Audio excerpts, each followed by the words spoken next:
see anything. Huh? And we are back. Welcome to another edition of the Sports War. And we are back. We got the full crew in the house. That is what it's all about. The Yankees, out of any team in the league, are the best equipped to handle a blow like this. I think there is a higher power at play here. He's due law of averages. That dude is the ultimate scrub. It's trash. Yeah. Every person you have in there is fucking trash. Next game, you're going to see a big performance. You can see it in the end of the game, and I'm just totally stoked and excited for this. And we are back. Welcome to another edition of the Sports Report on the 4th of July. The boys up for the anthem. I almost feel like I should be standing myself, but then the camera would cut me off. But how's everyone doing? Oh, we're doing great here, Brian. You said it, dude. 4th of July, man. Yes, totally stoked that we can still do our show here today. You virtual America, obviously celebrating our independence, dude. Some great baseball all day. And I mean, how can you not be excited, dude? I guess what I would just ask you is it only great baseball if you win? Or score or hit or do something right. I mean, I think regardless, anything that doesn't look like a Little League game. We are celebrating America. Independence, the freedom in which we can even have these games. So I think in all intents and purposes here There's today, civil liberties, Tony. But you know what the thing is? I don't know if the Yankees are celebrating their freedom to be able to hit the ball. That's the problem. No, I guess not. I mean, I feel like that's a freedom that's been, infringed on, perhaps by themselves, honestly. Yeah. I mean, I don't know, man. It's crazy. I mean, since we started doing this show, I feel like I've been through so many ups and downs with the Yankees, but for whatever reason, even though we're in way better position than any other time I was going through this feels like the worst time ever for whatever reason. I think dude, the reason is because we started so hot, bro, and then we have everything going on with Soto and everything, and the vibe was high, and now it's beat. Yeah, that's right. Yeah, and I just, you know what I mean? Like, certain people have different theories and reasons, and I just feel like they all don't make any sense. So it's just hard not to be, at the end of the day, pissed off like you're Joe Pesci. Barnes was saying last night he's going to start Joe Pesciing people. Like killing them? Give them a hard time. He's going to give them a hard time. Get the shine box. Yeah. So, Kev, you better watch out with this Mets conversation. Luckily, they lost last night, so you're going to be silent. But Brian, honestly though, I understand, you are worried. There's obviously things are not going right. You're in the worst slump you've had all season. Brian with the freaking laptop shot. But I mean, at the end of the day, aren't you not expecting a bounce back here from your players, or no? I don't even know what I'm expecting, honestly. I really don't. Just because to me, there's no excuse. Like, this is probably the most pathetic thing I've ever seen. Like, I honestly think if the White Sox were to come into Yankee Stadium right now, they might sweep us. That's tough, dude. There's no way. There's no way, but there's no way you lose 2 games to the Reds and score 2 runs yesterday. There's no way, right? And then it just keeps happening. Yeah. The water, dude. No, and that's actually it's a little hack, which it doesn't make any sense. And I feel like, Tony, you're almost like a barista in a way. So you know your coffees. But does this make any sense? So, well, I guess you always were like, dude, iced cappuccino. I never really had an iced cappuccino, right? No, never. But so my question is, because they say it's the same, is an iced latte the same thing as an iced cappuccino? No, it's not. What's the difference? A latte has steamed milk in it, no? Isn't that the whole point of a latte? So what does the cappuccino have in it? Not steamed milk. What I'm saying, what is whipped cream? No, the cappuccino doesn't have whipped cream. I mean, you could put whipped cream on it, but I'm saying the one I get doesn't. And latte creamier with espresso and steamed milk mixed together to create more subtle taste. A cappuccino, on the other hand, is much stronger with equal parts steamed and foamed milk. Oh, okay. So there's more milk in the latte. Brought to you. Yes. Okay. But so I'm confused though. What do you have? So I have a cappuccino, but I'm saying every time I go there, I've wanted to get a nice cappuccino, but they're like, we don't do that. We could do a latte, and I've gotten a latte. but I like just getting a cappuccino and then putting it on my own ice, like when I get back home. And it's for some reason it's better. I don't know why. Oh, interesting. I don't know. But I guess it's maybe because I don't like all of the milk. There's too much milk in the latte. I think that's what it is. Oh yeah, that'll definitely do it, dude. Do you put anything but else in there? Do you sprinkle some cinnamon? Do you add sugar? the cinnamon powder, but no sugar. I don't like the cinnamon on it, dude. I love it, bro. I could have cinnamon like on any type of, obviously it's not everything, but anything that's like cinnamon pizza. Put pizza on cinnamon on pizza. No. But I'm saying obviously dessert, obviously coffee. I guess that's really the two things is like dessert and coffee. Yeah. Tiramisu, Brian. Tiramisu's solid. Go to Encho's, get the tiramisu. What do you mean? Yeah. Wait, but Tony, you're tight though, right? Or no? Yeah, I don't know. I don't like when, especially a lot of restaurants assume they can sprinkle cinnamon on top of your cappuccino, and it's like I don't want that. I can't believe that you don't think cinnamon, a little sprinkle, Tony. Like I think. I mean, to me, it's a very powerful flavor. And even the little sprinkle, I taste cinnamon, so it's just like something. Maybe it's a mental thing. That's because it's cinnamon, dude. That's why you taste cinnamon, dude. That's I know, right. but it's too much. It's too much. It's an Cinnamon. overpowering flavor. Cinnamon. Okay? Michael, 5 minutes on cinnamon. Go. Cinnamon.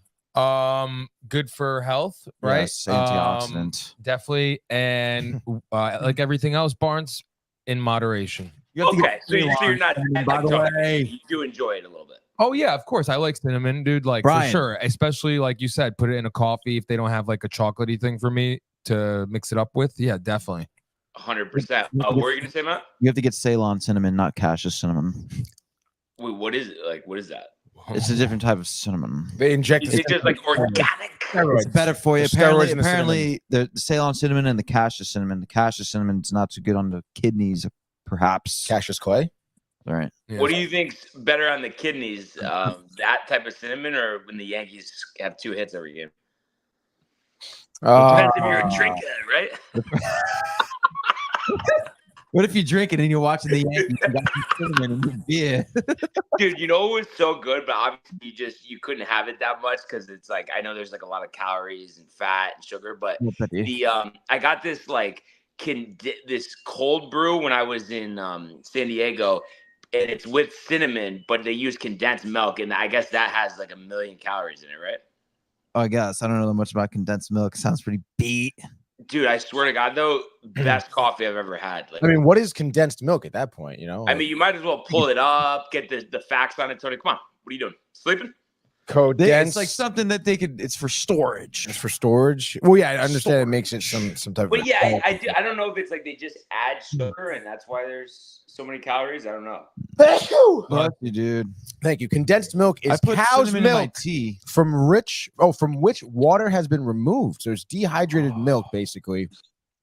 And it is most often found with sugar added in the form of sweetened condensed milk to extend that the terms condensed milk and sweetened condensed milk are often used interchangeably today. Looks like 1 cup of condensed milk has 27 grams of fat, 17 grams of saturated fat, 389 milligrams of sodium, almost 1,200 milligrams of potassium. Now, that sounds kind of nice. 166 grams of carbs and 166 grams of sugar. Yeah, but of course, if it tastes good, it can't be good for you, right? No, yeah, God forbid, Yeah, it tastes good for you. Michael said it perfectly. Everything in moderation. Yeah, but fuck moderation.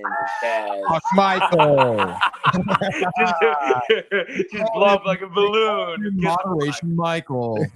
Moderation, Michael. Welcome back to In Moderation With Michael. But would you fellas say moderation might be the toughest thing that there is, almost in a sense? Yes, because it's so simple. Then everybody fucks it. Right, but I'm saying so. It's not simple though. That's what I mean. No, it is. But we're just stupid.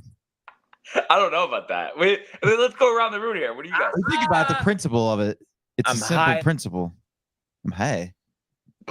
Tony, what's your thoughts?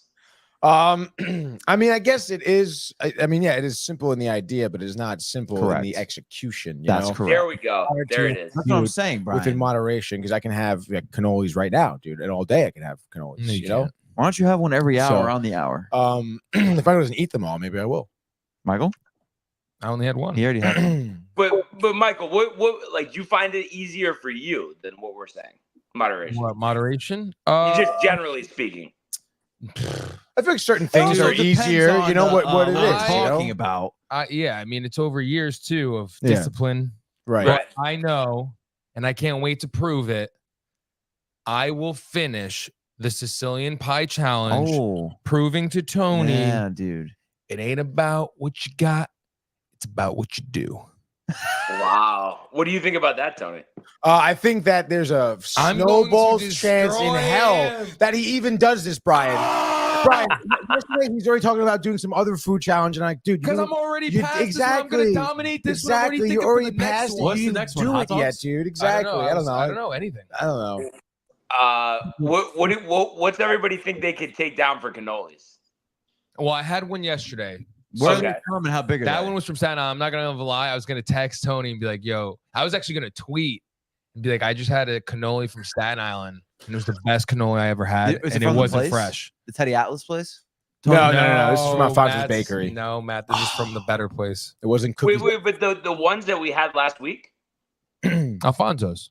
Okay. So Yeah. those cannolis for both of you guys, how many do you think you could have? Those big ones, like the full Yep. size ones, Probably like 8 to 10. yeah. Honestly, I tame myself. I will prove it with the Sicilian pie first, and then whatever else you want, Tony. Barnes, I told him we got the Carvel last night. Sunday Dashers. Wow. Dude, that was so Large, good. dude. I wasn't even thinking. Barnes got a large, so I was like, I'll get a large too. But didn't you finish it or no? Yeah, dude. And then you paid for it. Over. But and I don't over know. again. You know what I mean? I think it's just one of those things that you can. But that's what it comes back to, right? Like the moderation thing. Like how often do you get ice cream and the weed? Yeah. And either way, you're gonna pay for it. Everybody pays for Yeah, it. dude, pay your debt. What? Society. What do you think though, Tony, for those cannolis? I don't know. I feel like maybe like 8. Wow, those are heavy numbers. Like I think I could do that, but I didn't expect you guys to say that. To be honest. Wow. What the hell does that mean, Brian? I don't even think I could. The only reason I'm saying it is just because those are so rich. That's the only reason. Yeah, dude. I feel rich right now. The richness, like that's like same with the Alfredo. Like I can't, like Thick. that rich thick. I just can't Yeah, do it. dude. I don't like that. I don't have it that much, but I do like it. And I think Tony likes it too, right? Alfredo? Yeah. I love Alfredo sauce, dude. A little fettuccine Alfredo with chicken cutlet. Oh, Dude. yeah. No, that's it's fire. I'm just realizing here though. I think we have about 30 comments. Yeah, we have a ton of comments to get to, starting early and often from the top. Kev, you said it, Brian. Coming in freaking hot here with a fat let's go. We want No mention of those measly Mets. Happy 4th, my great Americans, he says. And then Matthew Gabriel in the house physically right now And and mentally. also in the comments. He says, let's go. And then he says, Kev, the great American smoke. The Great American Flan. Smoke, Great dude. American And then Michael smokeout. Buckton says, Barnes, I'm on a boat in Venice right now, the city of water. And then he says, Yankees need to stop this shit. Michael Butka is so lucky he's in Italy to be distracted from this debacle.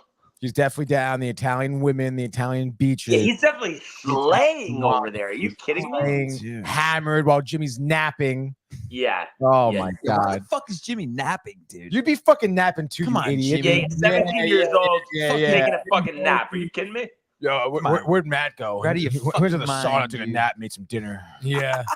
In Italy? He doesn't want to go out? No, he's no, staying I in. can't, dude. What do you mean? I'd be in the He's gotta- mountains. Yeah, goats. dude. He wanted to watch the Yankee game. Speaking of Matthew, he also says Agua, and then he says Michael. And then Brian Barnaby, who's also here physically, and in the comments says, let's go. Happy 4th, everyone. Idiot. Well, my mother also not here physically. He says, happy 4th, fellas. And then Lonnie throwing some shade here says, so not Calling you out, American. Bonds. The man didn't stand or take off his hat. Well, What a Yeah, hat. actually, I was gonna say something about. Never mind. You can't just say that and not say it. now. Someone stripped Barnes of his American citizenship, he says. No, you know what it is? Honestly, I don't know about you guys. Like, I know everybody has their traditions and stuff, but I think like if I'm at like a ball game, like I'm gonna do that, but I would never do that like not like just at home or something. That's all. Right. Right. Okay. Yeah, fair enough. Fair enough.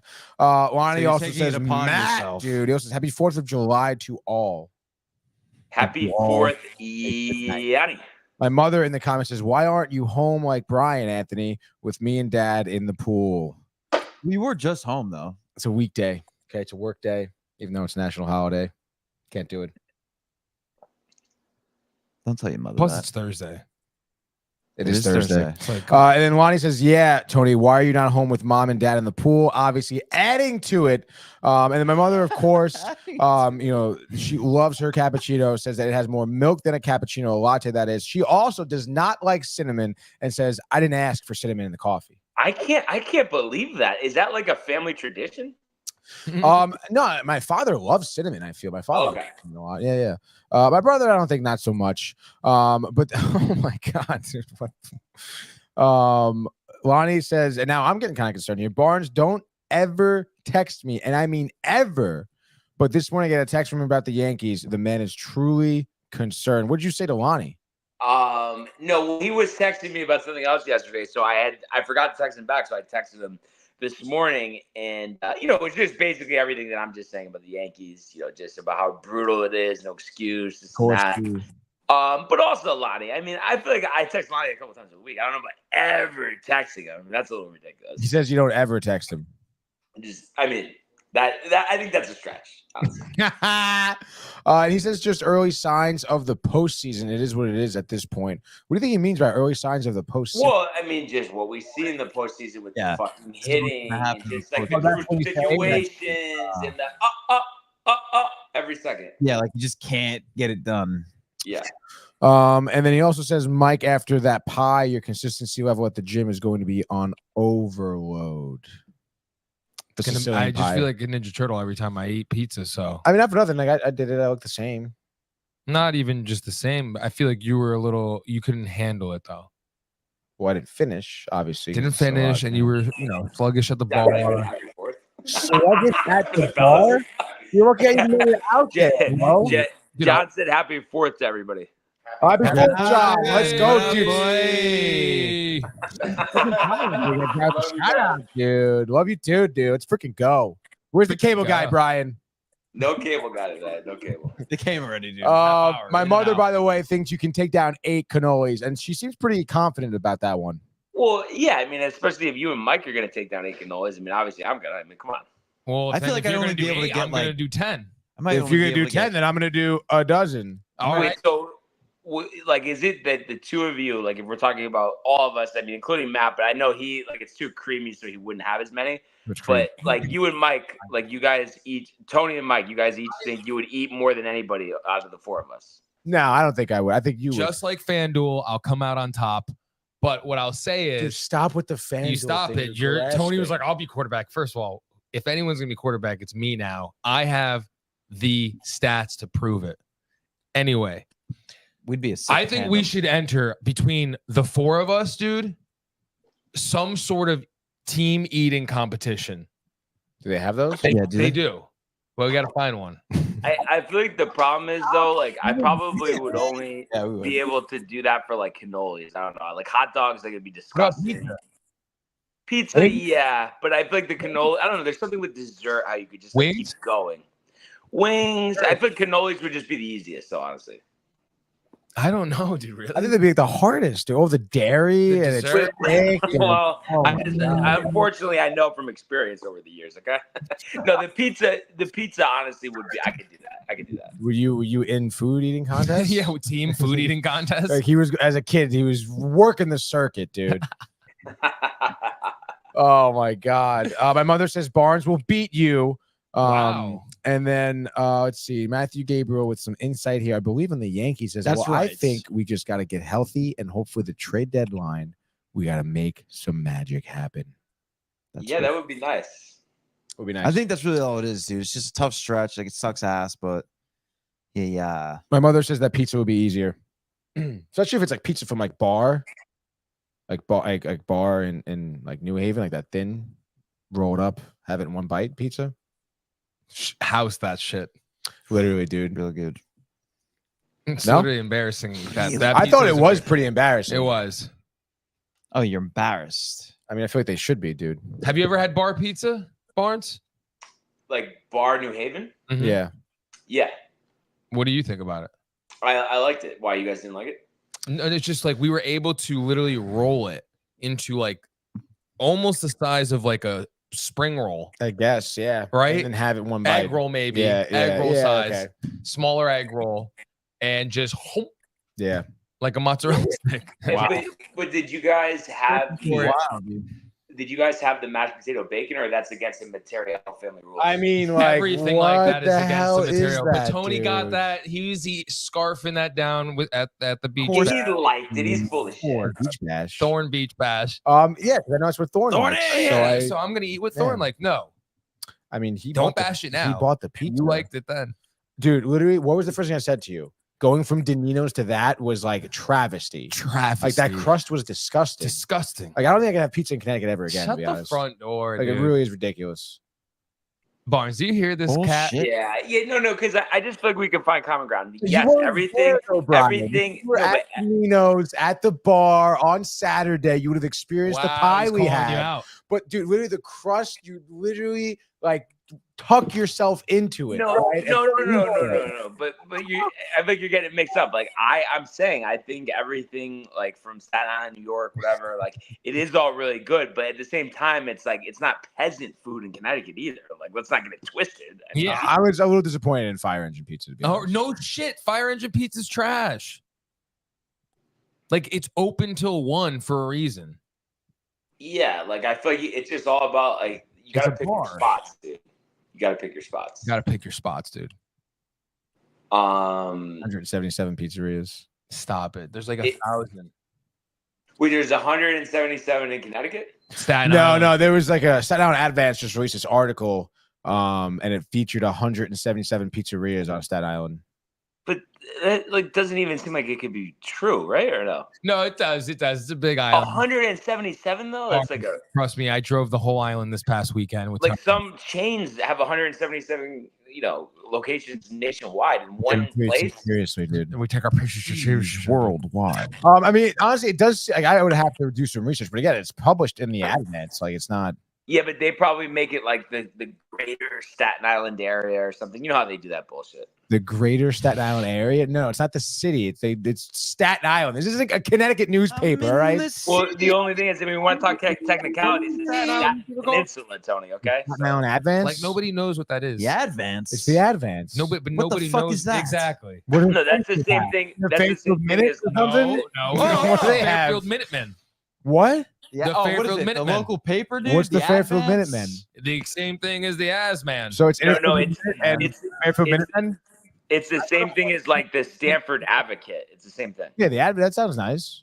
Fairfield has no paper. We We have people the don't want to Fairfield read Minutemen. here. What is that? They've never even seen it anywhere. Go to the freaking deli. Do you want to go? What deli? There- Do we want to take a call from Matthew Ryan here? Yes.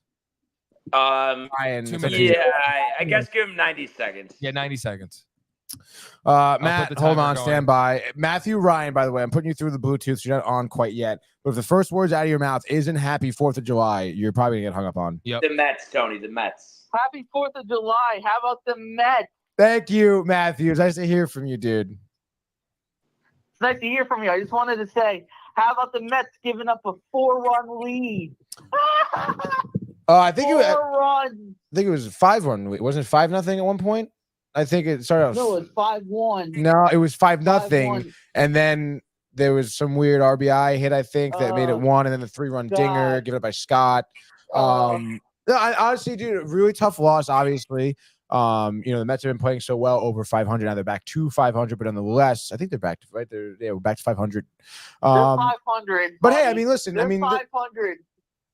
this was, obviously something that, the bullpen, the arms there, the lack thereof, I should say, is, has been an issue for the Mets. And I mean, obviously that's what contributed to the blow up in, I guess, like the 6th, 7th, and 8th inning, really.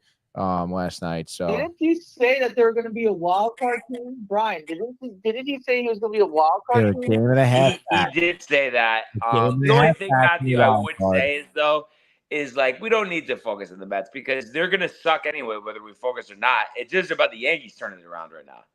It sounds like they won't. Yeah, no, the though. Yankees They need to will. turn it around big time. Dude, what the fuck is going on, Matthew?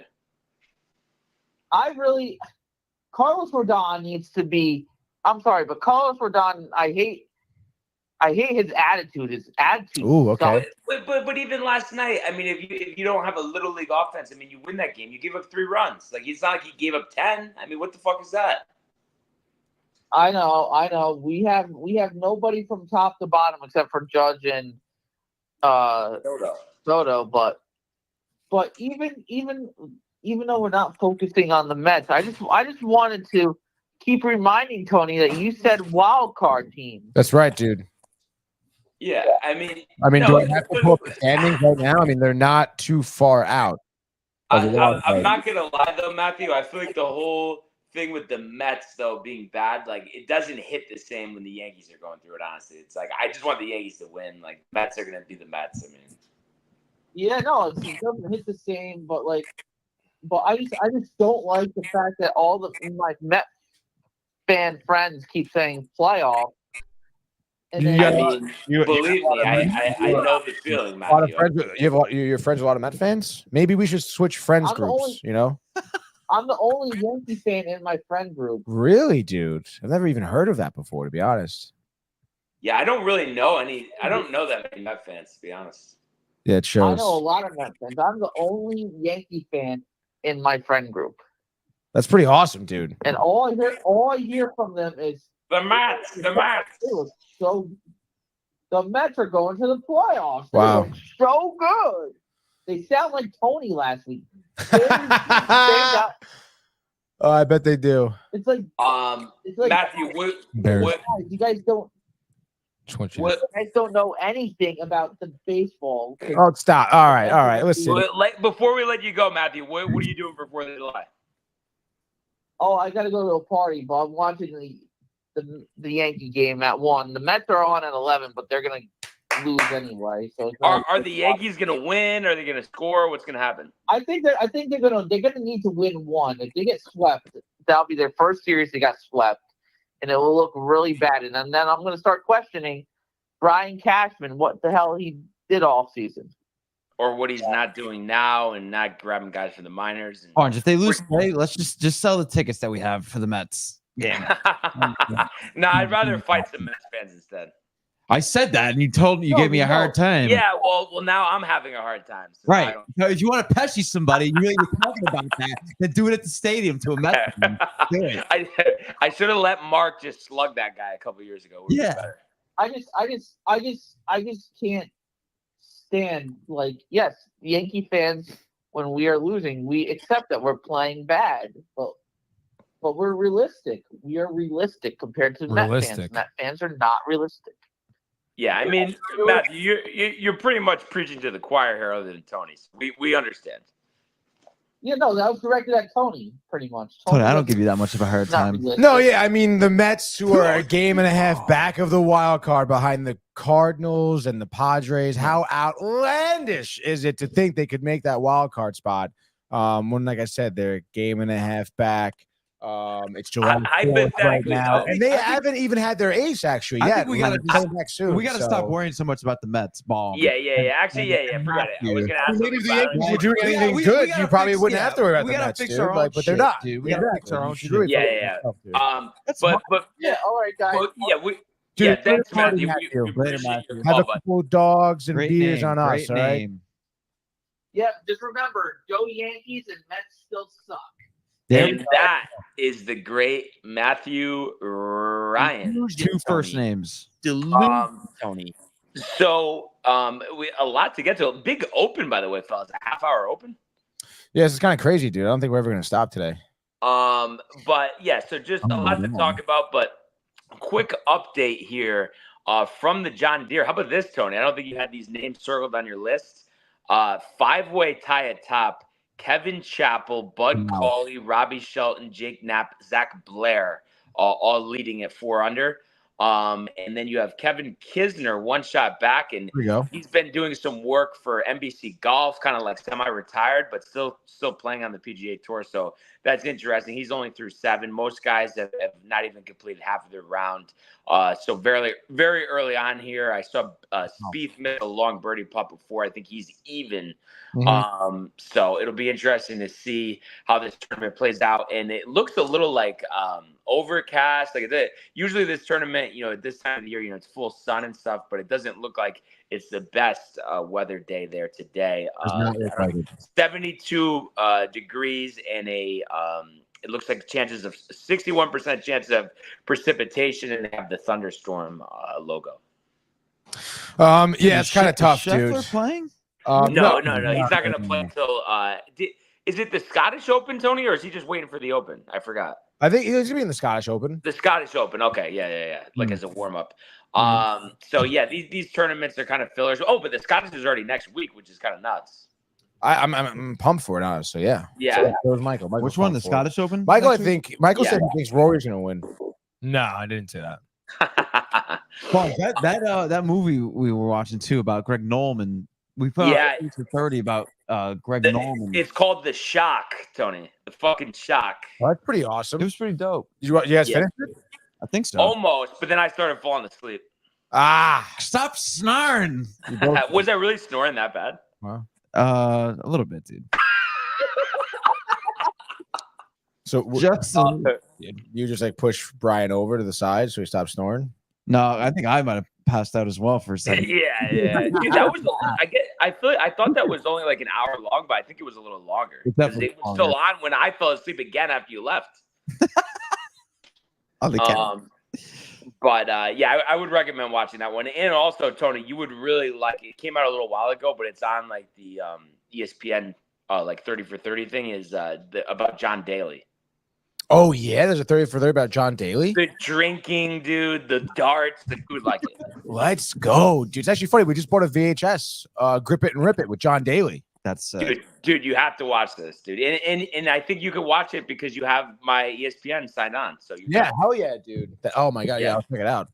Perhaps maybe Binge Buddies review on Friday, Michael. You should. At least finally you're gonna review something good. Wow. Yeah, no, it's just how it is over here when you're not here, and it's just Michael. And he brings in that negative energy, and it's bad. So yeah, we'll keep an eye out on this. I did see some news too, which I was kind of surprised about, but I guess it's just because of the world ranking. But Sergio Garcia, I think he was top 10 at the U.S. Open last month. I just saw in here, I guess he failed to qualify for the Open Championship. And then Justin Rose, though, is going to be in the field. So that's really it on the golf side of things. But as I would like to say, let's just rip the Band-Aid off, Michael. Let's go to the world of Major League Baseball.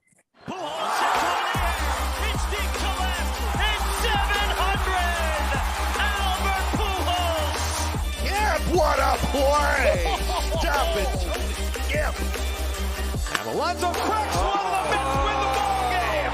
Out of sight. And it works at 100 miles an hour. 14 strikeout. Drove deep to left field. There it goes. See ya. All right. So another tough one for the Yankees last night.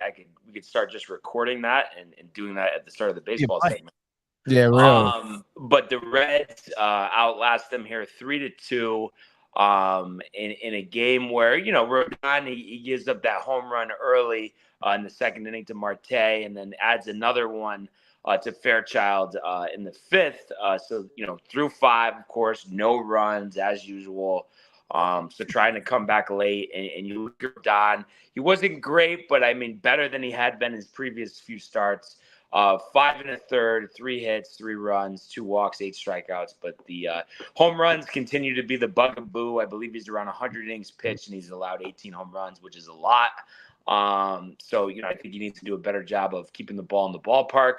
The bullpen, which has been a concern, was good. I mean, they pitched 3 of their best relievers last night. Tonkin, Canley, and Holmes combining for 3 2/3 innings of scoreless ball, not allowing a hit and only allowing 1 walk and striking out 5, which is a good sign. Good to see Clay get back on track.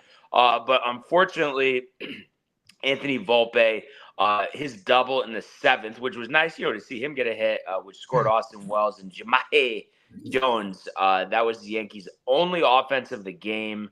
And they had 2 situations later in the game where it was the 7th and then the bottom of the 9th inning where they ground into these terrible double plays that just kill rallies. And I know they lead the league in double plays. So another statistic that they're horrible on. And I guess, they kind of got screwed. Judge actually had the hardest hit of the game, but it was just right at the third baseman there in the bottom of the 7th. So that killed that rally. And then Volpe, who is, very fast, he was doubled up in the 9th after an Austin Wells walk. And then unfortunately Juan Soto flying out. So the Reds win this game 3-2. And just another killer, another backbreaker. And it really replicated for me the previous game where, you only have 5 hits, you only score 2 runs. And it's just a lot of guys, the guys that haven't been hitting continue not to hit, and the Yankees continue to lose. So it's hard to really take away much positive from these type of games. And you just have to ask the question, when is it going to end? So, I mean, I don't know. I feel like over the course of some of these losses, we've seen like this kind of perfect storm, I guess, of things that have gone wrong. The fielding issues, lack of pitching, lack of hitting. But at the end of the day here, Rodon does kind of labor through 5 1/3, like 3 earned runs. I mean, I know yesterday, you definitely spoke upon, seemingly your offense as being the biggest issue. It seems like it is, after this game. I mean, not being able to come up with more than 2 runs is tough. Or 5 hits. Yeah, or 5. Yeah, exactly. 5 hits. The too. way And then the double plays. You can't ground in the double plays. Stop You it. can't be doing that, dude. You really can't. The way Rodon pitched, bro, could have easily won that game. Should have won that game. Bro, and it's like we need to score 4 runs, not 14. And you're You both didn't need to locked score 14. down. Fucking game, dude. Like, seriously. Yeah. But I mean, dude, 8 Ks, you only 2 walks, bro. 3 runs. 3. Dude. That's it. Jordan speeds with a birdie here to move to 1 3 of them, dude. Nice. What is that, Michael? It's a sausage, egg, and cheese. From where, dude? Staten Island. Yeah, Staten Island bagel. You shitting me? I'm not. But yeah, Tony, like at the end of the day, I mean, what the fuck is going on though? Yeah, I mean, looking at this game, you got to figure out people who Nobody's probably people have to open figure out around the plate. town, right? I mean, I understand. I mean, I know Judge is 0 for 3, but I mean, like that's excusable, arguably here. I understand, Volpe 1 for 5. I know he had that big hit. They got 2 RBIs, but You can't even get a single. That's what it is. literally, you can't just get a single in the clutch at that point. Like JD Davis batting cleanup right now. It's Like, a joke. It's a joke. What are we is he batting doing? cleanup? Nah, dude. Doesn't make any sense, dude. They just look lost, dude. And Tony, do you consider it embarrassing that they're not going to the well more with the minors instead of starting Jahmai Jones and JD Davis? Yeah, dude. Like, doesn't make any sense at all. I mean, and Jones why is Jones a DH? Like, what's the point of that? And why is the Mayu starting every game hitting 185?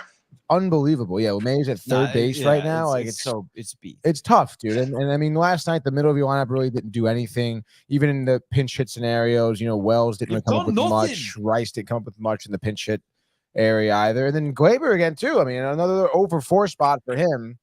I mean, are we surprised?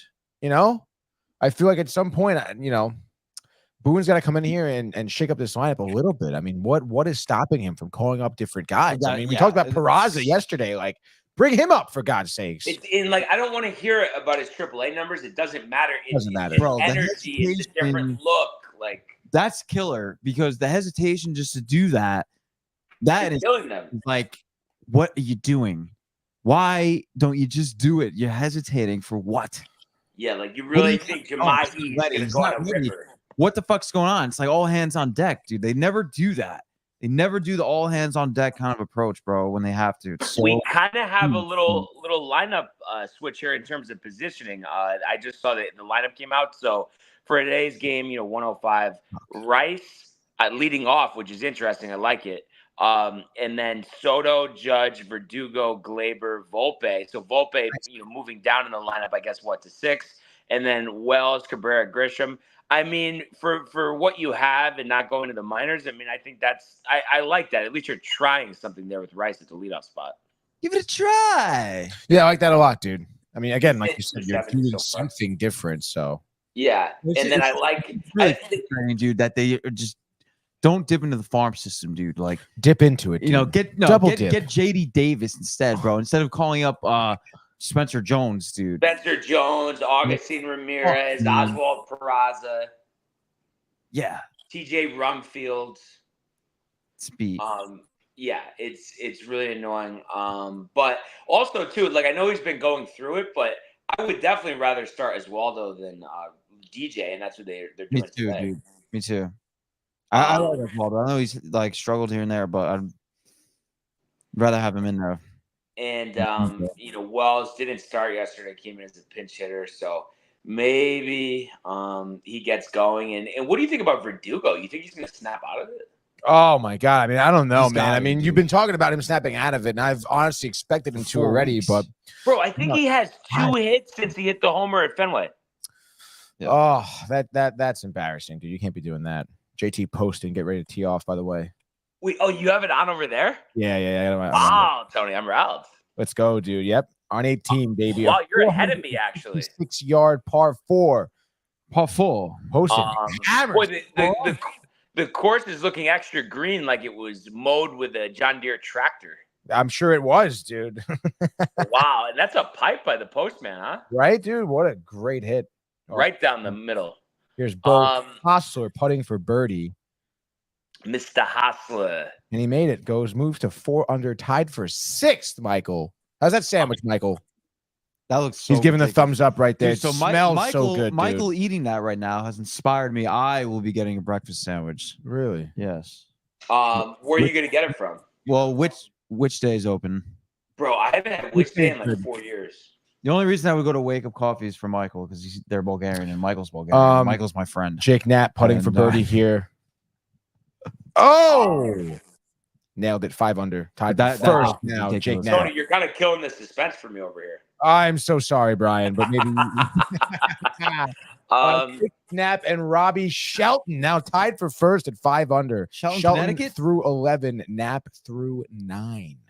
But I mean, wow, actually, yeah, they're off to a good start. I haven't heard from Knapp since he won the Mexico Open.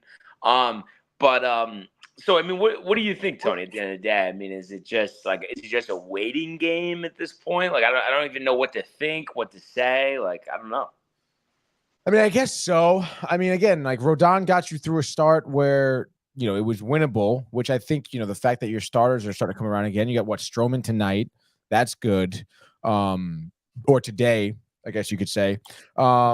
So you'd imagine, again, another game where your starter, gets you through 5 or 6 innings, limiting the amount of runs given up. No first inning blow up or anything when you're down 5 or 7-0.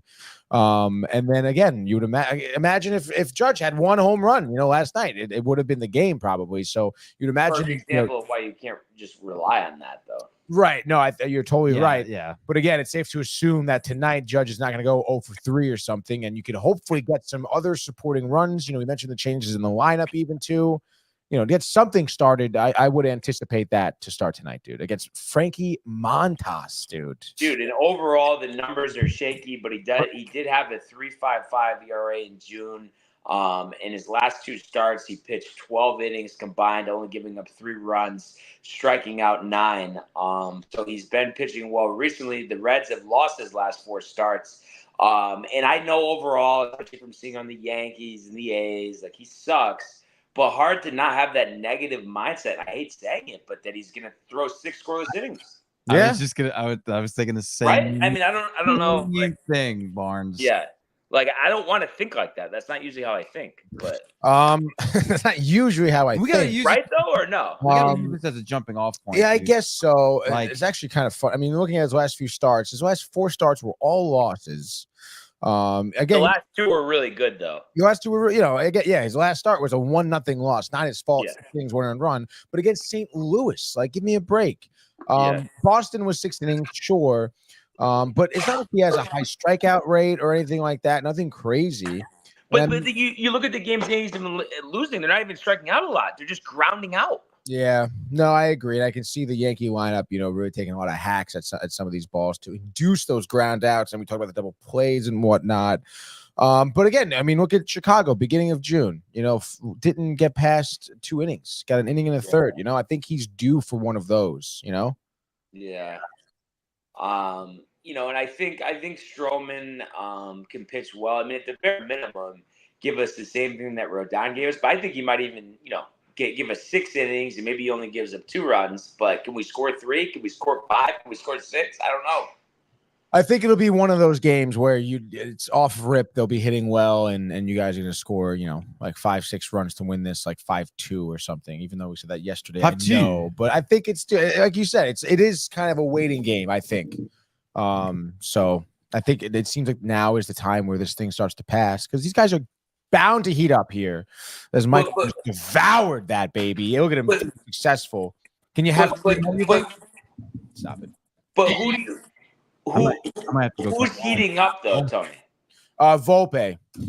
But that's it. That's wait 10 everyone minutes. else is just going to continue to suck. 10 minutes. I mean, no, I think it's going to be status quo with Judge and everything. Well, yeah, I know that. I'm just talking about the other guys. I mean, I would say for right now, yeah, I feel like Volpe can start to get something going. Yeah, I did turn the mic off. That's right. It's fucked up, dude. But I feel that's again, Brian. I mean, that's all you need to win a game.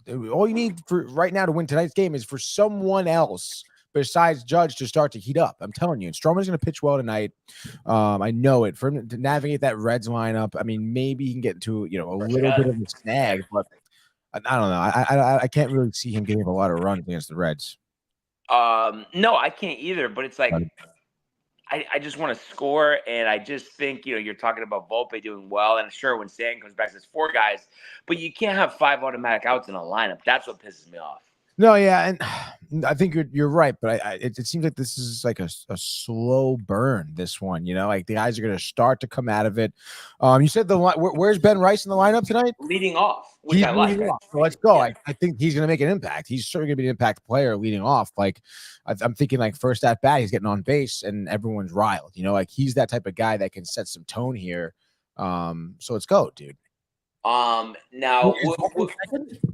What do you think? What do you think, Matt, in terms of like the non-Judge and Soto? Like who's getting going Tonight or just coming up? Like, what do you actually? Dude, I kind of think Volpe. Yeah. Honestly, dude, because I like the double last night. That was solid. Mhm. Get the 2 runs. And maybe less pressure batting 6. Yeah. And honestly, Verdugo's bat cleanup tonight. His career is 4 for 8 against Montas. Great to see Verdugo hit a So grand I mean, slam. here we go, dude. Like that's something that's I think something to look forward to there. I just feel like a breakout tonight. I'm saying it, dude. Because I mean, there's got to be a point, dude. There's just got to be a point where the thing turns around, dude, and you got to just go a game at a time, dude, and just find fucking ways to win, dude, and do what you got to do, dude. Do what you got to do, dude. And the front office too. Do what you got to do, dude, and dip into the farm system. Bring these fucking guys up, bro. Shake it up. Yeah. By the way, Jay Bird says Yanks -1.5. Bet the 401k on it. He says, dude. Yeah, I mean, honestly, they are to the point where they've lost so much and played so bad, where that kind of makes sense in a way. No, yeah. I mean, I think you guys are going to be slapping it today, honestly. I wouldn't really worry about it, honestly. And you're going to feel much better this time tomorrow, dude. Hopefully, dude. Hopefully. So we'll see. We'll do our predictions in the frenzy. But a tough one on the other side of town. What happened with the Mets?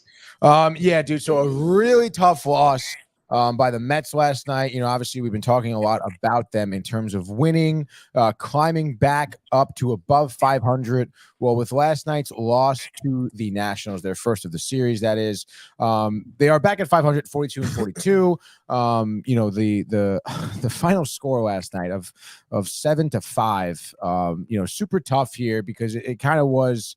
I mean, I wouldn't say Scott had a great start or anything, but he certainly, I think, put you in a position, to win, to be honest. And it was, his first start, I think since April, right? So I don't know. I just thought coming in here, maybe for him, I mean, I said yesterday, 6 innings, 1 or 2 earned runs. Didn't quite have that. His final line was 5 2/3, 4 earned runs, 2 walks, 2 Ks, gave up a home run to, I think, what was that, in the 4th or the 5th, I think. But nonetheless, I mean, it really was a bullpen loss here. The Mets, surprisingly, I've been talking about it for the past week, how they've not scored first in a game in a while. What do they do here? Tyrone Taylor starts off scoring with a home run to left in top of the 3rd here. That's put them up 1-0. And then the very next inning, you have Vientos homers. After that, the very next inning, you have Lindor homers. So again, these 3 guys who've been so hot, especially with the long ball, seem to be contributing huge to the scoreboard here. And by the 5th inning, you're up 5-0. And Scott is pitching well. It's not a terrible lineup to get through. Yes, you see a couple hits out of Thomas or Wood or whatever, but Scott's laboring through these innings here. Got into some trouble, obviously, a little bit after that. And I think, we talked about the Mets bullpen. I mean, Diekman, Garrett, Ottavino, even a lot of these guys are they're just not great right now, and it's tough for a manager like Mendoza to navigate that. Diaz is still suspended. I think he has 2 or a game left on a suspension. It says he's going to come back the 6th, so I guess 2 more games. Yeah, and then look who they're throwing out, at the end of the game too, Adcock. Who is this guy even? Are you kidding me? Who is it? No, Ty Adcock is a 27-year-old from North Carolina. Played for the Mariners. That sounds like a made-up human being. Literally, it does, right? But just 2 seasons in the MLB. Last year, 12 games with the Mariners, a 3.45 ERA. Pitched only 15 2/3. Had 11 Ks, I guess. So, obviously, I guess an okay reliever for Seattle last year. But this guy's closing out a game for you. It's like I don't know. What are you really thinking? But anyway, back to kind of how he got there in the score. I mean, I know it's tough for Mendoza, and I've praised him, the past few games, putting in Nunez. We've been seeing, Adrian Hauser too, getting some looks, or I forget who. Oh, Buteau, he brought out 2 out of the bullpen. Those are smart decisions. So I guess I don't blame him necessarily. But I don't know. Even Zach was saying before the show, he does seem kind of a little too slap happy once his reliever does get into some trouble. He seems quick to pull the trigger to pull them out of the game. Well, we know where he gets that from. Yeah, obviously, Boone. You talking about Mr. Boone? And again, I mean, it's tough because it's you see that, and it's a double-edged sword where you can kind of go either way. But then, sometimes, can you blame him because the bullpen does suck? And it's just oh my gosh, dude. But the 5th inning, when the Nationals start to kind of score here, as we've seen so many times in some of these innings, it starts with a leadoff walk. Garcia walks here. Meneses then singles to left. And then after that, Vargas singles to right, which scores Garcia, who is on second. And then that was just, again, 1 run. You think Scott, all right, he gets to the 5th inning after that because you have Young grounds out into a double play. The Mets have been great at turning 2, this past month. And then Scott gets Abrams to strike out swinging on a 4-seam fastball. Again, high and tight. His location was there for the most part, those first 5 innings. But then bottom of the 6th is where things got into a little bit of trouble too. Wood gets a single to start off the inning here. And then Winker singles right after that. Wood, being the speedy guy he is, goes from 1st to 3rd. And then at that point, Garcia's here. And that, second pitch sweeper from Scott just didn't have enough bite on it low and away. It kind of stayed over the middle. Garcia takes that 1 yard for a 3-run blast. And I mean, it was a blast. Second deck. You knew it the second it hit the bat. Scott knew it too. Makes it 5-4 just like that. And then we don't see Scott again. He gets pulled after that. Ottavino comes in, gets Meneses to fly out. Of course, the classic 3-run homer, bring in the reliever, first pitch, fly out. It's that couldn't happen before. Nonetheless, the Mets still maintaining a 1-run lead. And you may think like, all right, it's possible. Ottavino hasn't pitched in a while. We've seen him have some good innings, some good outings. And he does come in the seventh. Vargas flies out, Young strikes out looking. And I don't know. I guess it just at this point, Ottavino threw 13 pitchers. I don't know what Mendoza was looking at, but he pulls Ottavino at this point with 2 outs and nobody on, which is kind of weird if I'm Mendoza. Brings in Diekman. Diekman walks Abram immediately in a 10-pitch at bat. Brutal. And then gives up a double to Thomas and then another single to Wood. Wood gets his first MLB, RBI, great, whatever. Mets lose the league 6-5. And then honestly, it got even worse then because bottom of the 8th, I mentioned, Ty Adcock here gives up another home run to Garcia, who was obviously hot last night, second home run of the night. That makes it 7-5. And then top of the 9th, I mean, I don't know. The Mets just didn't have much offense going on since the 5th inning. And there's, it was just one of those games where you just know top of the 9th, they're not going to just miraculously have some offense. Finnegan comes in, it's 3 up, 3 down. And yeah, a really tough loss for the Mets. I guess maybe, the only thing you could say as a fan here is, after playing so well, this was a little bit of a one of those reset losses. And hopefully, Mendoza, I guess, learned a little bit. I mean, I don't know, Brian. I mean, I understand Ottavino's been someone who's been ridiculed all year too, but I probably would have kept him in there to finish out that inning. Yeah, I mean, there's just a point, and even if someone's not pitching well, but he's still better than like some guy that you don't even know who he is at the end of the day. Exactly, and you had to bring in Adcock in the 9th, and then you end up using Diekman to relieve Ottavino. Holy shit! And what are you looking at? This Jake Knapp No, putt? George Sink almost chipped it in.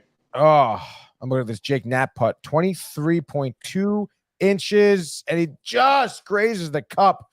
By the way, Zach Johnson tied for 4 under right now. Wow. So nice to see the grizzled vet in contention, the 2-time major champion. Honestly, dude, that these top few guys right now are making it very competitive. As you mentioned, Johnson getting ready for his next tee shot here. By the way, I don't know if you know this. They just showed it because I put on the other screen the Mets game. Quintana's ERA over the last 3 starts. Go. Over the last 3 starts, mm-hmm. I would say pretty solid. I would say sub 3. Sub 2, 165. Wow, dude, that's nice. Jake Irvin, 3 ERA for the year. So that might be a little test for those Mets bats. Yeah, let's freaking go, dude. And I'm happy to hear that you have the Mets stream on. Yeah, I mean, just more to see, what happens. Possibly chirp, but we'll see. Fair enough, dude. I'm actually gonna pull that up myself. But yeah, dude. Again, I think it's obviously a get right spot here today. The early game, 4th of July. Hopefully, your bullpen guys don't blow it. Again, you can probably use Hauser, Buteau, some of your. But you really think Hauser? I mean, I know he's looked better as a reliever, but you really think he's gonna be a reliable reliever for the Mets this year? I mean, I think so far so good. Again, I'll pull up his numbers again, but I feel like just from what I've seen out of him, which honestly has been surprisingly limited too. I feel his appearances.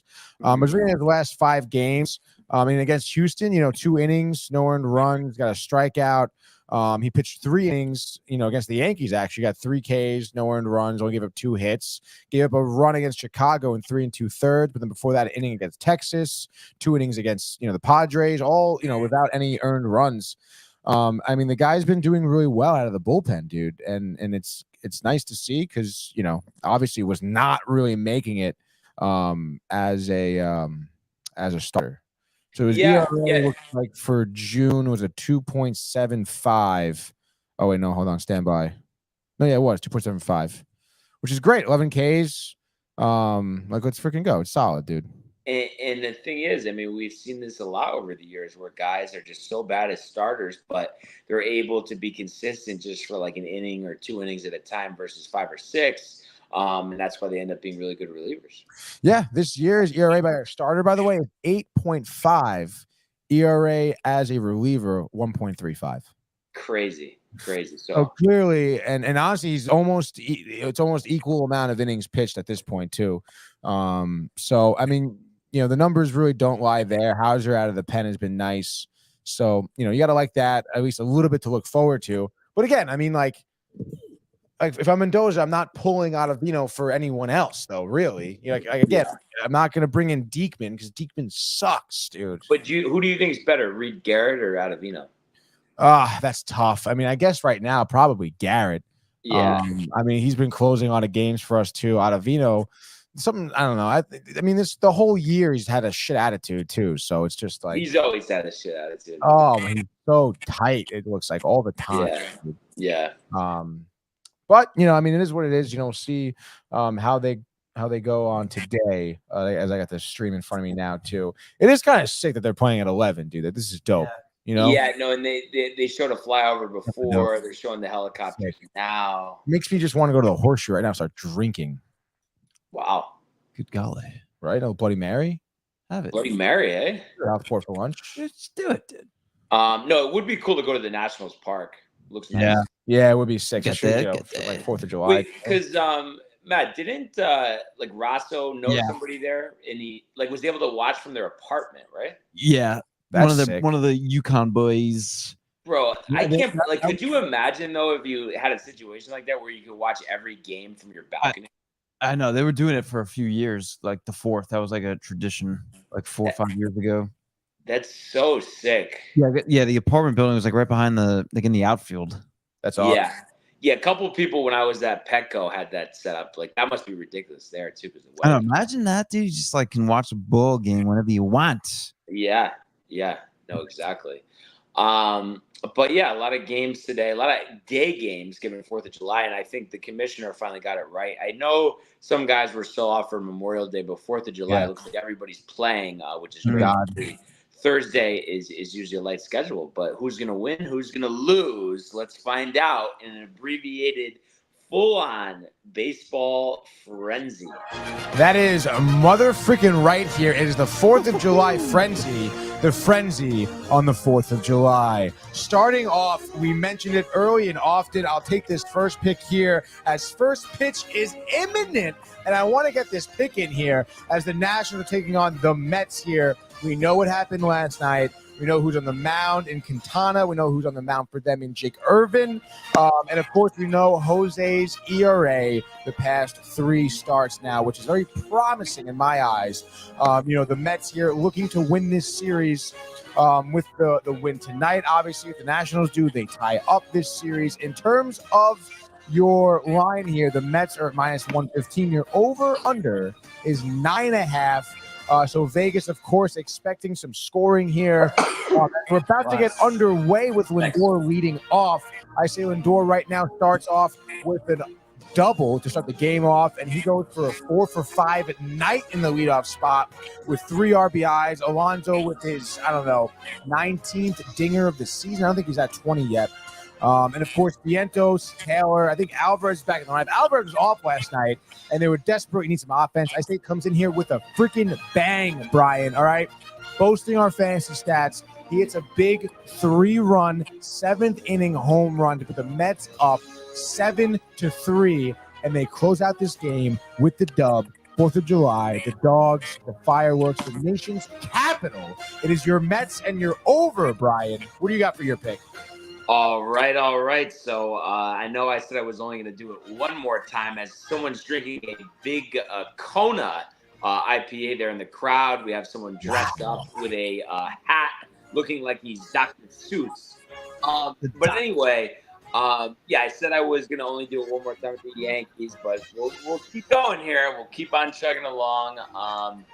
I guess if there's one thing that I can confidently say, I really do think Stroman will pitch like at least decent. I think he's going to give the Yankees an opportunity to win.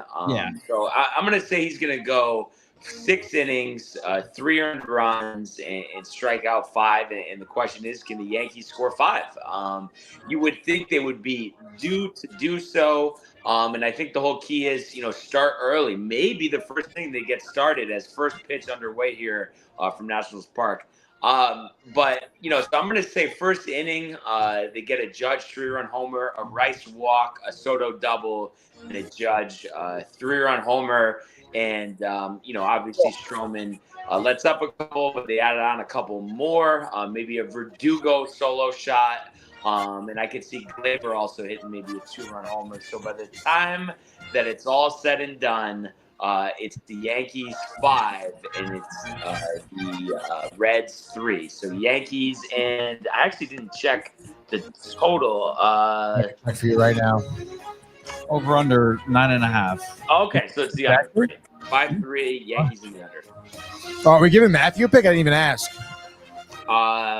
Matthew, Yankee prediction, go Matthew. Dude, I'll do a little pick here. We're gonna go to Philly, dude. I don't even know if they're in Philly. Oh, we're going different teams there, huh? Yeah, dude. Wow, Is that okay. what to do? You want me to pick the Yankees too? No, I just figured you want to talk about the Yankees, but do whatever you want. No, I do. I mean, dude, I think Stroman is gonna be dominant today. Actually, I think he's probably gonna go like 7 innings and give up like 1 or only 2 runs. And the offense is gonna come through today, dude. A little wake up here. The captain leading the way, dude. Aaron Judge, he'll put one out, dude. As Lindor grounds out to second. Keep banging away, bro. And I don't think the Yankees in the over, bro. I think they're gonna win like 10-3, honestly. Okay, And, I like that one. You guys snap out of it, dude. We said Verdugo, get a couple hits, dude. Just get something going for yourself there. And dude, yeah, I mean, maybe even you have a little Glaber day, dude. You know, Glaber puts one out. I just think the offense is going to click today, man. Just wake up, dude. And I love that we have Stroman on the mound, dude, because I feel like he's one of the guys that you look at and he puts it on his shoulders, dude, and he'll make sure we get this W. All right. Yeah. What do you got for number two, Tony? W. Number 2, I'm looking at Max Scherzer pitching here for the Texas Michael King opposing him. How about that? Posing for the Padres at 2:35 p.m. Globe Life Field. Texas is minus 130, it looks like. A New York reunion in Texas. Absolutely. You're over under 7.5 here.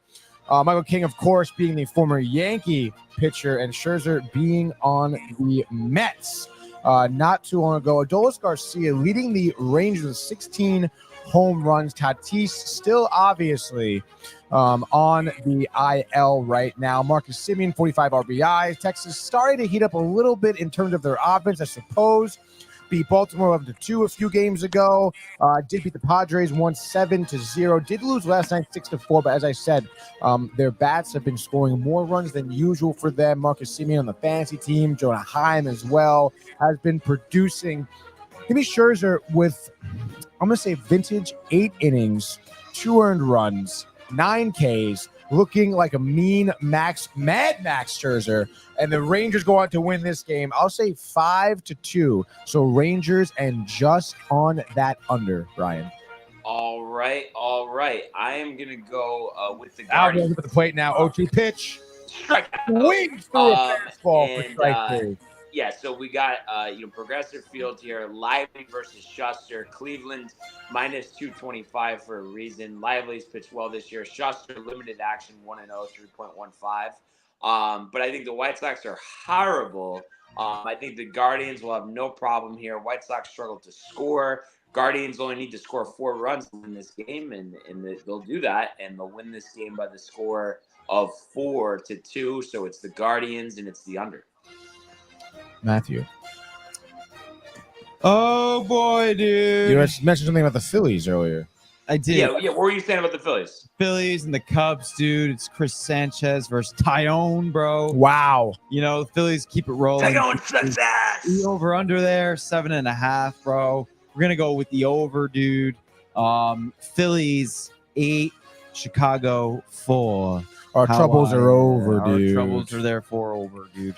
I guess this is my last pick, best pick, third pick, last pick of the 4th of July, baby. Do it now, man. I can go with the Connecticut native, Charlie Morton. Chris Bassett has been pitching Charlie. well. I don't know, dude. It's kind of tough weaning down here. You have the Mariners. Corbin Burns for the Orioles. I mean, he's been pitching so well, dude. Yeah, probably, right? Cal Quantrill will probably also get hammered, honestly. Yeah, give me the Orioles. Why not? Corbin Burns, 9-3 record.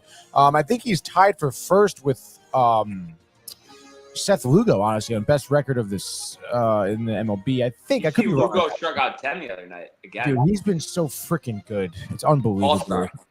Obviously. I know. But speaking of good, Orioles taking 4 out of the last 5 games, taking 2 from the Mariners, looking for the sweep tonight, dude. With their best pitcher on the mound, it looks like it's something that is likely to happen. Corbin Burns, how about a complete game shutout from the Burn Man? Bryce Miller hammered. Orioles going to win this game. I'll say 7-0. So Orioles, and again, just in there under, Brian. Wow. All right. And speaking of unders, I think I went 3 unders yesterday. Went 4-2, going with 3 unders today. You got the Twins matched up at Target Field against the Detroit Tigers with a pitching matchup of Bailey Ober versus Kenta Maeda. Maeda struggled. Ober, you wouldn't know it by his 4.26 ERA, but has been one of the hottest pitchers in the majors. Fortunately, I picked him up in our fantasy league, Tony. So that's been a nice addition. I also just added former Met great Michael Wacha, who had his 7th straight start of 2 runs or less last night. Little fun facts for you. But anyway, I've thought all year, AJ Hinch, cute story with the Tigers. Now, they suck ass, honestly. The Twins, though, are pretty good. So I think Ober, I give him 10 strikeouts, back-to-back games here. Give him 6 innings, give him 1 earned run. And I think the Twins will win this game. Let's say 4-1. So the Twins and the under. Matthew to finish out the holiday frenzy. Come on, dude. How about the Giants and the Braves? Love that, dude. Charlie Morton. Over under 8. Oh, you went there already, bud. No. He didn't. Oh, so almost. You almost did that. I almost went there. I'll do it. You will go there. I'll go there.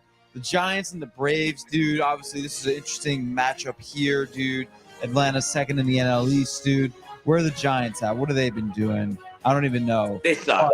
They suck ass, dude. They're in 4th in the NL West, dude. They blow. So we're going to roll with the Atlanta Braves. And what do we got for the over-under here? 7.5, dude.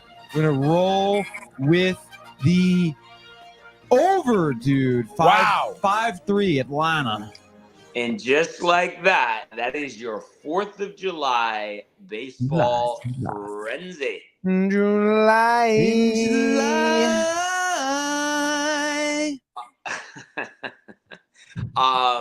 Also, too, I want to pull this up. I just realized they announced the All-Star starters. Oh, shit. I don't know if you did you look at them, Anthony, or not? I have not, Brian. Let's see. Okay, so I'm going to read them off here. So this is the National League All-Star starters. Catching, William Contreras. First base, Bryce Harper. Second base, Ketel Marte. Third base, Alec Boehm. Shortstop, Trey Turner. Outfield, Christian Yelich, which is surprising. Outfield, Jurickson Profar having a rebound year for Tatis, even though he's going to be out starting in the outfield. And, of course, Shohei Ohtani starting at DH. Over on the other side of the spectrum here in the American League, you have Adley Rutschman at catcher, Vladdy at first base, Altuve at second, Jose Ramirez at third, Gunnar Henderson at short, Aaron Judge, Juan Soto, Steven Kwan in the outfield, and Jordan Alvarez at designated hitter. I don't know about you guys, but I think the American League head and shoulders above the National League, no? Stacked. It is pretty stacked, yeah, dude. Yeah, I guess I would agree there. Judge and Ohtani are just crazy. Yeah, but the fact that like the middle of your lineup has win the Triple Crown, imagine that. Yeah, I mean, NL is still really good. I mean, I think Yelich has had honestly a pretty solid year. Obviously, Ohtani solid year, but I don't know if he's an all-star starter, Tony. But that's just going to your point. What you're saying is they don't know what else to put out there. Yeah, no, that's why I'm saying I don't know if it's that good. Like in Marte, is Marte that crazy?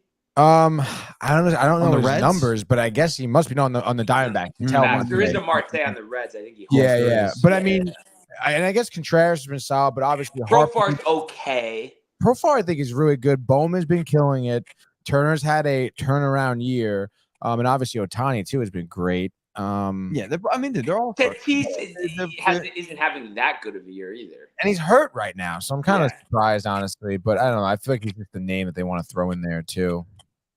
And where are you with the just the game in itself? Derby aside, as the Mets throwing into the outfield, so runner on second here with one out.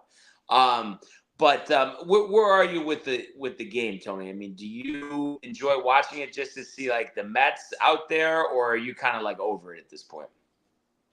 I mean, honestly, exactly that. I think I am a little over it, dude. That's how you watch the game right there. Yeah, to big, be honest, big yawn. dude. Yeah, you're a little bit ahead of me, dude. I just saw that throw into the outfield. You're tight, obviously. I mean, come on, dude. You Quintana here walked Lane Thomas too, and I think it was an 0-2 count. Thomas battles back, ends up walking him, and now you're gonna do that, especially because it's like, dude, like the Mets have gotten stolen on so many times this year, dude. It's ridiculous. And that throw was so far off. That was terrible. I thought Alvarez usually has a good arm. No, he normally does. Again, I feel like this year, start of the season kind of struggled a little bit in terms of throwing, and obviously after the injury, I mean, I don't know. It seemed, I don't know if something happened in there. What's happened? Looks like Vientos plays this ball, gets the second out. Runner does advance to third, I believe. Or did he? Or maybe he held in the second because he didn't really check the runner. I think he did. Yeah, Thomas stays on second, which is great. So 2 outs, man on second, and Joey Meneses, who is 4 for 12 this series with 2 RBIs at the plate, dude. But that's something that a lot of catchers on the Mets roster have to work on, Alvarez included. Again, I don't know. Something must have happened. He just didn't have the ball grip right. I don't know if it's because of his thumb or whatever. But that was a pretty bad throw. Quintana, by the way, first pitch blown away for ball 1. Son of a bitch. Dude, we lost Brian for a second. Oh, there he is. I was wondering. You. It said you put me backstage. Oh, really? I wasn't. What are you putting him backstage for? Did I do that, Is that dude? good enough? Yeah, you did. It's all right. I swear I didn't mean. I didn't mean. Nah, but we do have 5 comments to get to. What do we got? Josh B says, "Yo, massive lateness. He was probably prepping all the food and stuff he's having The for grill. watch party, the watch party for the Mets, dude. Hashtag He said, "Happy 4th, Happy 74 games left. If Yanks still playing like this with less than 40 games left, that's when I'll start worrying." Lines out to Vientos, by the way, for the 3rd out of the inning. No, I mean he's right, but again, I don't think there's any defense to this, and I know Matt knows it well himself. At the end of the day, though, there's still no excuse for the way they've been playing, regardless of how many games are left. I don't want to hear about it. No reason for to hear about it. Like you could go through a tough stretch, but you don't have to embarrass yourself. Gotta turn it around today. You gotta put your foot down, have a starting point. Let's fucking go. But you know what's tough? The only tough thing for me, that all makes sense, but then I just think about my mindset going into the last 2 games. That was my thought exactly. And then what do you know? This sucked ass. I know, but it has to be that. Yeah. But they unless you want to do ass. reverse psychology, Brian, and say that they're gonna fucking lose. They'll lose. Yeah, I don't like I don't know. I don't know right now, like the person that they're making me become, honestly. I don't like the person that you're becoming either. Oh. No, but I swear, I feel like this is the most negative I've felt. I feel even more negative than the end of last season for whatever reason. Because we were rocking and rolling to start, dude. So this is completely unexpected. That's why. Yeah. I mean, that is why. Josh B says, "Tell me what team besides the Phils that hasn't gone through it like this year." I mean, I don't know. Maybe I'm crazy, but when we're talking about teams that are expected to compete for a championship, I don't think anybody has gone through it like this, honestly. I'm sure there's been instances. No, but for this long though, that's what I'm saying. Yeah, this is a little bit long. It does make me a little bit uncomfortable because it's been, that long, and just with the hot, like we just said, the hot start and all that. So it's definitely that's why it's so beat, dude. It's because it's like, why, obviously point to the injuries. There's reasons, but at the same token, like we said, there's remedies. And it makes me think like the same thing with like Heel, and obviously he's not the biggest problem right now, but it's like with the hitters too, and it applies to Heel. Like I don't get why you don't just hammer the film of earlier this season, the at bats, the approach. Maybe he is. Mirror that. Maybe he is Barnes, and he just hasn't. It's not clicking. You know what I mean? It's not manifesting into the physical. But I think you showed us that you could do it for that long, and then you're just telling me now that you're capable. That doesn't make any sense. What is someone doing their laundry down there, dude? Yeah. Hey, Barnes. Tony always with a mindful ear. His ears have a mind of their own. Huh? Alonzo What are you grounded out, doing? by the way. Tony, but I think we were talking about this before, and then I forgot what happened. I think it was when I went backstage by accident. But so for you though, the All-Star game completely beat. Like, just you don't need to see it, you don't care, even if it's Alonso or Alvarez. I mean, again, if Alvarez makes it, I'd be obviously a bit more hype depending on the player, but I mean, regardless, it's not. There's just not a lot of juice there, dude. What about the Derby? Yeah, Derby a little bit more. So I guess New format for the Derby. Yeah. True. They did the format again. Do you guys think it's better, the new format? Yeah, I do. What do you think, Tony? I with the All-Star game, I can really. I think as far as as watching it, when my guys are out, then I'm out. Mm-hmm. Yeah. But it'll be cool to see Judge and Soto in the same outfield. Oh, definitely. Yeah. But no, with the Derby, I mean, the thing I like with the new rule changes is that they did away with the head-to-head, and they're going back to the old format of the top 4 advancing to start. Yeah, solid. Oh, there's the kid in the Grimace costume. But then also, I think the rounds have been shortened to 3 minutes. And it's crazy. When it first started, they were 5, then they went to 4, and now it's 3. And then also, there's like something, I don't know if you guys saw this, but there's something with like the amount of swings or pitches or something. It's not like, how before it was just, get as many swings as possible. They changed something with that. I don't know if you guys saw that. No, I did not actually. Did they put like a pitch count limit? I'm gonna pull it up right now. Let's see here. Vientos' first pitch jumps on it, flies out to the warning track of center field. Caught, I would imagine, by Thomas, who's in center field. Maybe playing it right, to be honest. Second out of the inning here. Talking about Chris Sale, actually, starting for the Braves right now. This season, he is 11-3, 2.71 ERA. Last time against the Giants, 103 pitches he pitched, 6 innings, 1 earned run, 3 hits. So some other stuff here. So it is the top 4 advancing to start, but then starting in the semifinals, it's head-to-head, as well as the finals, of course. If there's a tie with multiple players hitting the same number of home runs in the first round, the tiebreaker will go to the player who hit the longest home run during the round. Ties in the semifinals and finals will be broken with a 60-second swing-off. If a tie remains after the swing-off, the batters engage in successive 3 swing-offs until a winner is determined. But yeah, I don't know why that article didn't say what I was saying about the amount of swings. I don't know. MLB.com maybe. Josh, we said 40 pitches in 3 minutes. Wait, say that again, Tony? He just commented 40 pitches in 3 minutes is what he said. But is that meaning like your cap of pitches is 40? So even if you don't hit 3 minutes, but you hit 40 pitches, that's it. Yeah, I think it's whatever comes first, to be honest, it sounds like. Yeah, I think that. What do you guys think about that? I mean, I'm trying to think 40 pitches. No, that's solid because everybody's got the same. No, yeah, I like that. But I'm wondering how many they typically see in 3 minutes, like without a pitch count limit. Like, and then also, dude, what about this? Is it be a problem or what?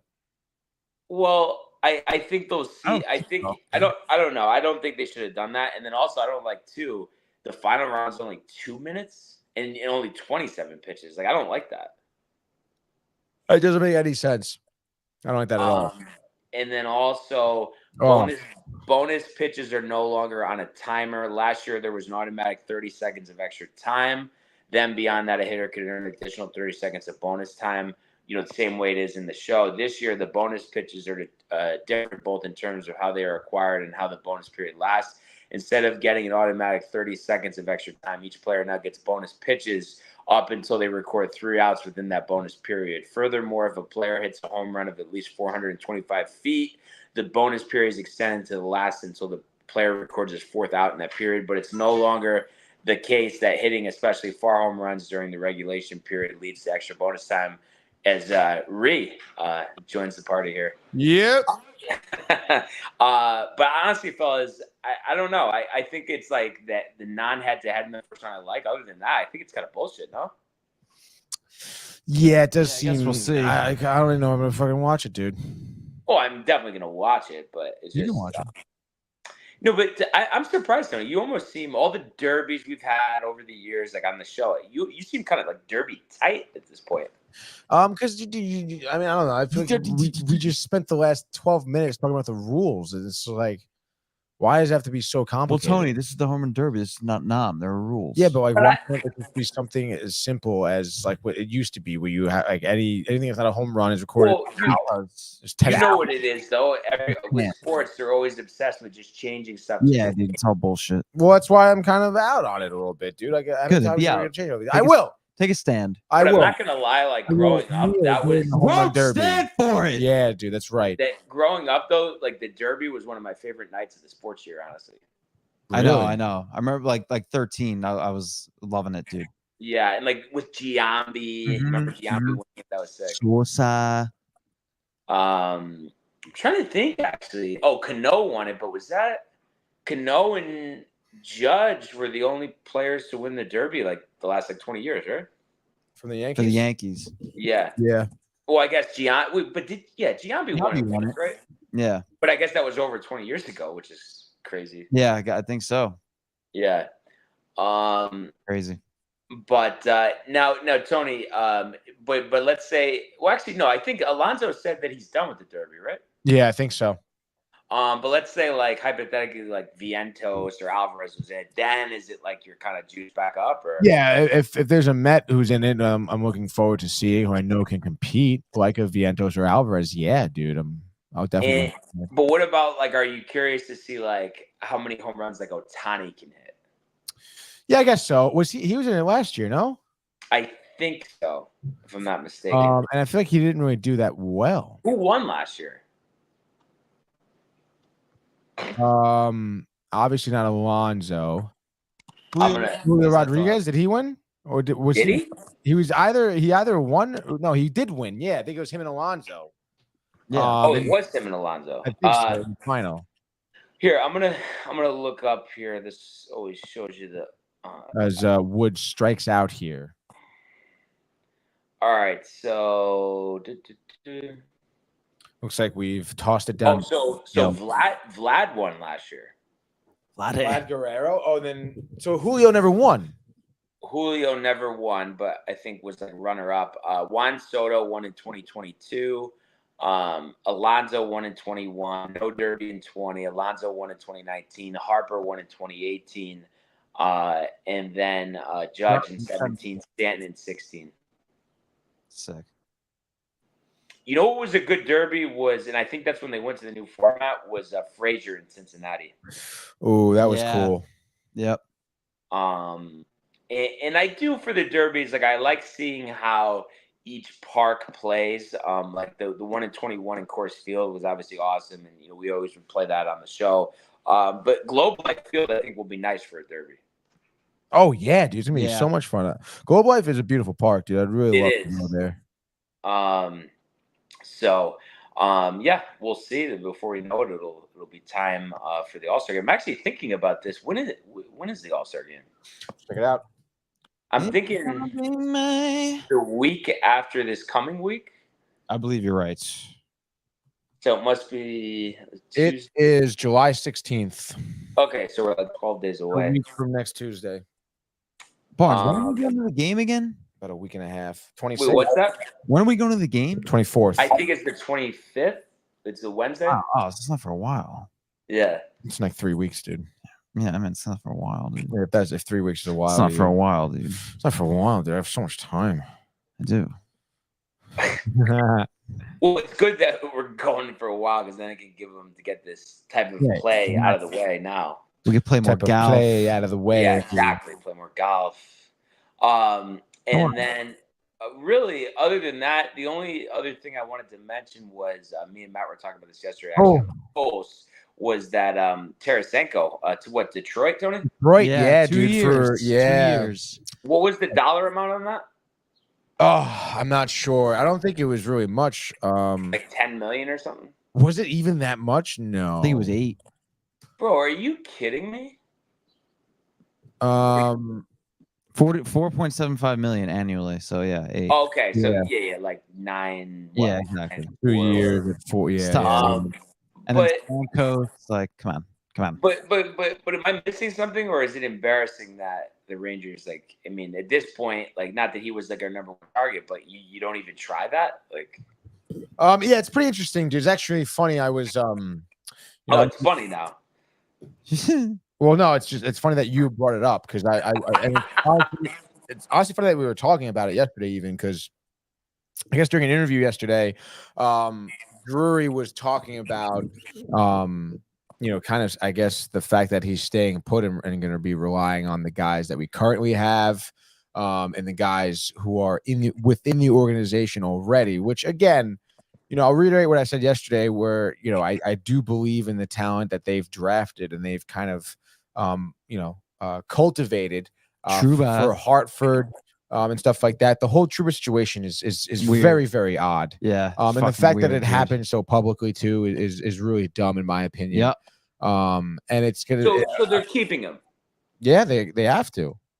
But dude, that's going to be a disaster. Yeah, I really can't see it playing out very well. The only thing my wife and her residency. Yeah, the only thing I could really see is maybe that Trouba gets stripped of the captainship, and someone else gets it. Whether it's Kreider or Trocheck, whoever. Kreider needs it. I mean, Vinny and then at that point, Trouba is just playing for his next contract. And hopefully he puts out a good performance of a year of being a good defender and stays quiet and whatnot, because there's no way he deserves to be captain now at this point. I mean, it doesn't make any sense. But it really is just all very odd to me. It seems like there was so much hype around what the Rangers were going to be doing, making cap space, bringing in different names, possibly getting rid of some big names. People were even talking about that there could be a different roster look altogether. Going into next year, obviously there was talks of trying to get, Stamkos, talks of trying to get Gensel, talks of obviously then dealing Trouba, and most recently, as of yesterday, talks of getting Tarasenko. And it just seemed like, each opportunity or each, I guess, scenario that was talked about just came to Drury's desk and went. I mean, I understand, Drury was or still is in a position where he has very limited, cap space to work with. He has a couple tough, hard contracts, big contracts to deal with, obviously Foxes, Panarins, Zibanejads. All these are all big contracts, Trochecks that aren't really, ones that you can just deal quickly or for other teams to take over easily. But nonetheless, like I said, there was all these opportunities that came by to talk about change, talk about bettering the team and what they could do to get further than they did this year, next postseason. And it just seemed like with all those problems and all those scenarios that came up to Drury's face, he just was a deer in headlights and just either got spooked or indecisive or whatever. Because now, like I said, all those opportunities came and went, and now we're sitting here with nothing. And it seems like that, again, I'm reading this article in the Post about it, and it just seems like that Drury, after all these, like I said, scenarios that could possibly have happened, has settled for the guys we have, because he could not get the job done in terms of bringing in some outside guys into the organization. And like we said, again, yesterday, Tarasenko was someone who was being eyed by the Rangers organization. And we said, all right, we're going to settle for Tarasenko. Is that even enough? Which it's not. And then we don't even get Tarasenko. So it's very odd, the moves that Drury has been making here. And again, I've been trying to keep up to date in terms of what we're all doing here, and what the plan is. But I mean, it's tough to see, like where the silver lining is on this one. Well, I guess what it is kind of what you were saying before, which I mean, I guess I do like it. The one thing I will admit is, I don't know much about the Rangers, minor league system. But if those guys are going to blossom and develop and get a lot of time and really grow, like, what is it? Is it Ekstrom? You said, what's the guy's name we were talking about yesterday? Brennan Othman. Othman, yeah, Othman. Like, if he can be a guy that's one of our top 3 scorers, then I mean that's great. I guess it's just like one of those things. Like, it's hard not to get nervous or just be unconfident if until you see it. Yeah, exactly, and we spoke about it a little bit yesterday. You're expecting changes, and when those changes do come in the offseason, like, you get hyped for again, like a Gensel or a Stamkos, an established talent in the league. You have proof, you have pen to paper, like substantial evidence that this guy's going to perform for you. These young guys, you don't. And then even the current guys we have in the playoffs, like, you don't have proof that they're going to perform for you. So it's like you're doubling down on the team you have now. You're keeping it status quo. I don't know, that I think that's a bad move for Drury, because like I said, it's still up in the air. Of course, it's always up in the air. But again, like, now you have the fan base, the media, they're all talking about exactly this, like, that you're stay the course, and there's nothing to be hyped about this offseason, and then there's no moves really being made. So it's like, now there's just going to be speculation. There's going to be, I guess, predictions on what's going to happen, and nothing is going to be certain until you see the puck drop for the start of the year, which I guess isn't too far away, I suppose. But still, I mean, you're leaving a lot out there if you're Chris Drury. And if at the end of the year you aren't hoisting a cup, I mean, it may look really bad for you. And you think, I mean, just trying to, get inside of his head, that the whole thought process here is just the fact that he feels like they were so close last year, such a great team last year, doesn't want to change it up too much, and just thinks, well, instead of taking chances with big contracts, I'd rather take chances with the guys in our system, and that's what it is. Yeah, I mean, that's definitely what he's doing too, and it is, again, another tough position to be put in, because the changes you make, even in the offseason, even if you get big names, I mean, Brian, there's no guarantee you can have a better regular season than last year. You really can't have a better regular season No, year, No, you can't. So it really is a tough position that Drury's in. I don't know, but in the back of my head, if I put on my GM hat, I don't know. For me, it's always better to make moves than to just wait and see. Drury's deciding to wait and see what type of team is going to be coming out on the ice next season. So the worst possible scenario is that the Rangers aren't doing well at the deadline, and then people are calling for some youthful talent to be traded for an established talent in the league, and that's what I really would like to avoid, because again, Drury, since the rebuild, has been working hard to kind of bolster the farm system here, and we do have a lot of young talent down there. But now, like, this is it. You're betting a lot of your chips on that young talent to perform, and if they don't, people are going to want them to be moved. And I think that's going to be bad if that happens. Yeah. And the one thing, like I said, I don't like this strategy just because I feel like there were guys we could have gotten, guys we should have moved out, like Trouba.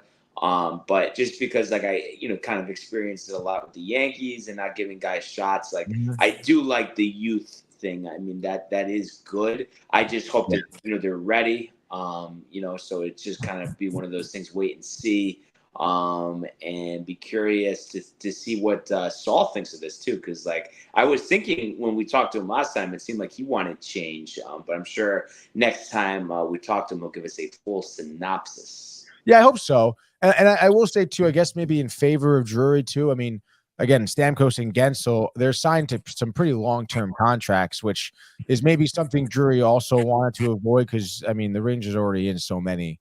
But I guess, again, I mean, at this point, we can only wait and see until the season starts, and then we'll know.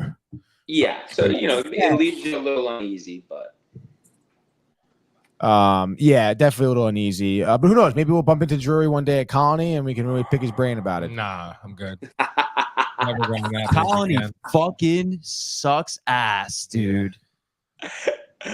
Oh, man. Dan Orlovsky. I hope he comes. I haven't seen it. He hasn't been at the Y in a long Orlovsky. time. Wait, what does Orlovsky have to do with it? He said Colony was the best pizza in Connecticut, dude. Really? The one in I mean, I'm not gonna lie though. specifically. It's Fuck up, dude. Dan Orlovsky. What do you know about pizza, Orlovsky, dude? Why don't you go back to eating your bratwurst, dude? Right? Maybe it's just because of hot oil, but it is near the top of the list for me. I do really like it, honestly. It sucks. Rico's is better. Still haven't tried it. Gotta try it. Yeah, I don't know. The Rico's crust, I feel like leaves a little. Zach really likes Rico's and their wings too. He said pretty I love solid. calling him by his biblical name. Zachariah is a wing expert. That's a great name, bro. It's a great name. Is that your full name? No. Yeah, it but is. like back Yes, it then, is. it would be that. That's right. Right. Zachariah. So I love adding that in there for him. No, Or Zachariah. Zachariah. Um, It says Zacharias. I've never heard that. the twin. The only other thing I was going to mention, just one more leaderboard update here. Chappell, Cawley, Shelton, and Springer all at 6 under. Zach Johnson darting up the leaderboard here, 5 under through 11. So kind of interesting. Just was the Ryder Cup captain and still trying to hang on the PGA Tour before he's eligible for the Senior Tour. So the two-time major champ having a nice start to his tournament. And Jordan Spieth, 3 under through 11. So it seems like he's kind of found something here in the early going, and he was my selection. And I'm completely blanking. Tony, you picked who again?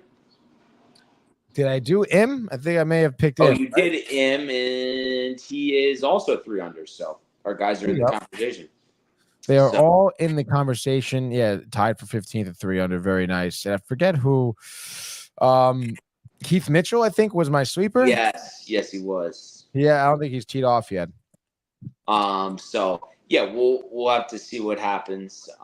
But other than that, I think that's really what we have here. Still scoreless in the Mets game. But big outing for you coming up right now. Yeah, big outing. Nice to get back out there. You playing for money? Do you like money? Like money, Betty. But yeah, so we really though appreciate everybody who joined us here on the 4th of July. And we encourage everybody to continue to comment, like, and subscribe. All of the archives on the YouTube page, Tony, Michael, Renee, and Jay and Costume, the merch at downtimetv.com. We want everybody to enjoy the day, enjoy the games. Let's go Yankees, and we will see you. Go Brian! Hey guys, Tony here from Downtime TV checking in. I want to thank all our fans out there who's been liking, subscribing, sharing our content. You guys are the best. You guys are our bloodline. You make us love what we do. Thanks again.